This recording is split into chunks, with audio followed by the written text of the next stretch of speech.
ndagusuhuje kunzi wa TV official. Ndagushimiye cyane we wakoze subscribe kuri channel yacu ya YouTube. Nitwa Message David. Aka kanya ngiye kukubwira uburyo waborokora simukadi yawe igihe yaba yaborutswe. Hari uburyo umuntu ashyiramo password akashyiramo inshuro zirengeje 3 bitewe na telefoni yariyo, yaba ari gatushe, yaba ari smartphone, iPhone n'izindi zose, n'icyaje cyose ko yaba imeze kose. Hari uburyo ushyiramo password, amara gushyiramo password maze bire warenze inshuro warangiza ukaboroka simukadi. Aka kanya rero tugiye kubikora, twagiye. Okay, noneho ukuntu bimeze turinjira mu inuza aho bandikira, aho twunzika nkaho duhamagarira. Tugiye kuborokora simukadi yacu, tugiye kura code twakoresha igihe telefoni yacu cyangwa simukadi yacu yaba yaborotswe. Abantu benshi byagiye bibacanga kenshi, hari uburyo nyine cyane cyane mu telefoni za gatushe waba ugiye gushyiramo password ukaborotsa simukadi zawe zose, ugahita ufata simukadi ukajya guswapisha ukazijugunya, ugahita ukora uko ubishaka, mbese waba uwo mukanagura indi. Ariko aka kanya nje kukubwira uburyo wabigenza. Icyo ngusaba rero la video yose irangire, nagira ngo tugendane step by step. Turinje hangaha nitumara kuhinjira, noneho hano handitse phone twandike ino mibare yose: akanyenyeri 456 urwego, duhamagare kuri MTN.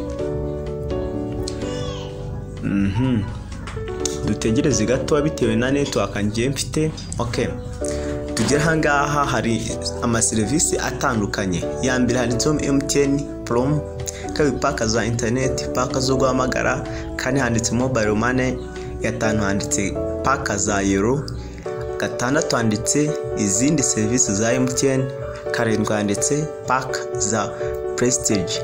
Ubwo ngubu twebwe turajya kuri gatandatu handitse izindi service za MTN. Okay, nitugeraho turakanda, twatinze reka twongere tushyemo 456 urwego, bize dukanda kuri gatandatu. Okay, tuhita dukanda kuri gatandatu. Nitumara gukanda kuri gatandatu dukomeze. Hano noneho bari kutubwira ngo kwiyandukuza muri service. Tuyakanda kuri kabiri yanditse ngo gusaba code ya PUK ni ya yindi nyine uyaborokora simukadi yaba yaborotswe. Hangaha tubwira ngo ushyiramo nimero ya telefoni. Kanshyiramo nimero ya telefoni yanjye yose, ayishyizemo nemeze. Batubwira ngo shyiramo nimero y'indangamuntu. Indangamuntu bagusaba ni ya yindi wabarujeho telefoni yawe. Reka nyishyiremo nawe nuko urabigenza, urashyiramo. Urashyiramo iyo nimero. Okay, ashyiramo iyo nimero ubimeze. Okay, ndakeka code wayibonye. Code ni iyo ngiyi.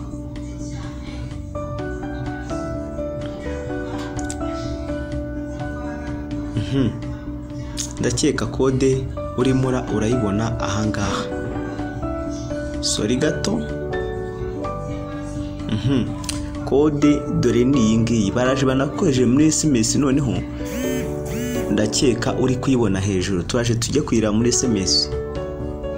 Okay, baratubwira ngo ni 600 655 bava ngo code ya PUK wasabye ni 655 urakira ubutumwa bugufi mu kanya. Twabubonye, katugende turebe noneho. Tuhita tuza hano muri SMS. Noneho turimo SMS, tuhita sorry gato tugiye kuri tuhita tujya kuri iyi ngiyi batuheze.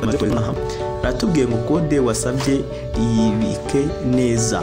Ni iyi ngiyi nyine baratubwiye ngo code wasabye yibike neza. niko barimo barakubwira kuko yazagutabara igihe runaka waba telefone yawe yaborotswe. Iyi kode yanjye ngiyi bamaye, iyi kode, iyi mibare yose bamaye, bari kumbwira ngo kode ya PUK wasabye ni 665360026 ibike neza. Iyo mibare yibike neza kuko izagutabara, ndakeka uri murayibona. Igihe noneho rero waba wabonye ko telefone yawe bayiborotse, nyine iyo simukadi yaborotswe nyine cyane cyane nko muri gatushe nyine, ukaba waborotswe telefone yaborotswe, noneho rero uyifatiye imibare ugashyira muri handi haba hari umwanya wa password, uhita uborokora simukadi yawe iyo yaborotswe. Nuko nko wabigenza rero, nizere ko iyi video igushimishije. Icyo ngusaba rero, kora subscribe kandi tuzasubire ubutaha. Nimwe Sije David, kora subscribe, reka twigendere. Ikindi kintu ngiye kukubwiraho, nashatse kubikubwira, ikindi kintu kimwe ngiye kukubwira ni kugira ngo umenye niba uburyo wamenya niba telefone yawe ugiye kugura ari 4G cyangwa ari 3G cyangwa ari 2G. Ubwo rero nyine ibyo ngibyo nzabigoreka muri video y'ubutaha. Reka tuzasubire ubutaha. Ndabakunda cyane. Ciao ciao. Nimwe Sije David. Bye bye. Imana ibahe umugisha mwebwe mwankurikiye.